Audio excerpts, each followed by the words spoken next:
No, minulla kyllä oli aivan normaalia harrastuksia ja liikuntaa ja kaikkea tätä, jotenka se ei siis niin sillä tavalla oli muuttanut elämääni. Olin vaan tietoinen ongelmista. No nythän täytyy, kuten jotkut sanoo, tarkkailla biologista kelloaan, niin sanoakseni. Mutta minulla oli yksityinen sydänlääkäri, joka oli 6 tai 7 vuotta tarkkaillut mun sydäntäni minun omasta pyynnöstäni, omasta halustani. Ja vähitellen tämä kehitys kulki siihen suuntaan, että tämä aortan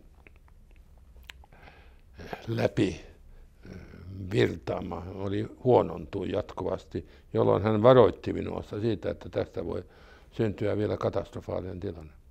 No viime syksynä, tai siis suurin piirtein puoli vuotta sitten, tilannehan ei ollut hälyttävä, mutta oltiin tietoisia siitä, että jotain olisi tehtävä, jolloin hän sitten toimitti lähetteen tänne Meilahteen. Oikeastaan ei kovin paljon. Mulla on ollut vähän muita sairauksia, että ne tietysti ovat vaikuttaneet siihen, mutta periaatteessa nyt ei kovin paljon oireita olekaan. No se varmaan monia jännittää, mutta ei minua sen takia, että mä olen tottunut sairaalaympäristöön ja olen ollut vakavissa leikkauksissa, isoissa leikkauksissa uhrina niin sanokseni. Päinvastoin sanoin, että tässä oli aika hyvä ilmapiiri, huomasin se sitten. Ainahan ihminen jotain hieman varoo etukäteen, mutta kyllä minusta täytyy sanoa, että myöntää, että koko hoito ja kaikki ne toimenpiteiden oli hyvin asiallista ja ystävällistä. Jotenka minulla ei kyllä ollut valittamasti, mitä tulee hermojen suhteen. Minä sain kylläkin jonkun verran rauhoittavaa, mutta se toteutettiin hyvin ammattimaisesti ja ennen kaikkea nopeasti. No sairaalassa olin 1,5 päivää. Taitaa, että mä olin sen päivän, jolloin oli tämä toimenpide, ei 2 päivää olin itse asiassa, tuli niin edellisiltana sitten oli tämä toimenpide ja seuraavana päivänä siitä syntyi kyllä 2 vuorokautta vähän päälle. Ja ei ollut syytä olla lähettämättä minua kotiin. Ja kukaan nyt sitten hirveästi viihtyy potilaan ollessa, että se nyt on totta, että ei se nyt ole viihtyvyystekijänä numero 1.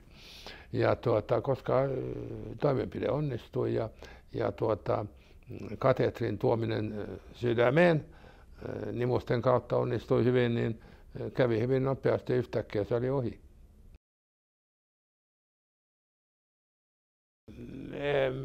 Tuntunut ehkä psykologisesti jonkun verran väsymystä, mutta se on lähinnä kyllä psykologista laatuaan, koska periaatteessahan tämä nyt on hoidettu ja se on ohi.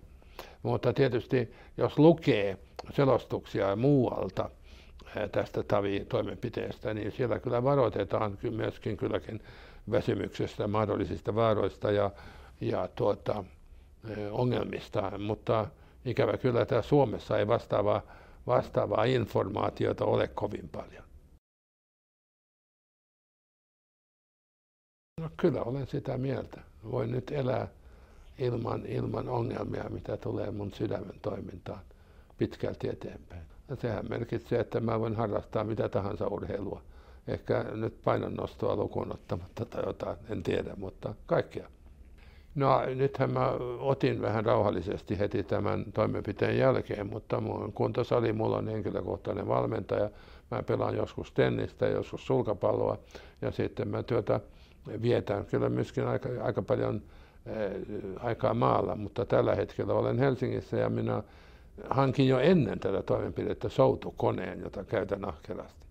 Ja koska se on olen soutanut paljon elämässä, niin soutukone on kyllä vähän ikävämpi kuin varsinainen vene, mutta se on hyvä vehje. Siellä voi mitata kyllä toimintakykyä hyvin. Luottakaa lääkäreihin. luottakaa ammatti-ihmisiin ja ottakaa tämä rauhallisesti. Ja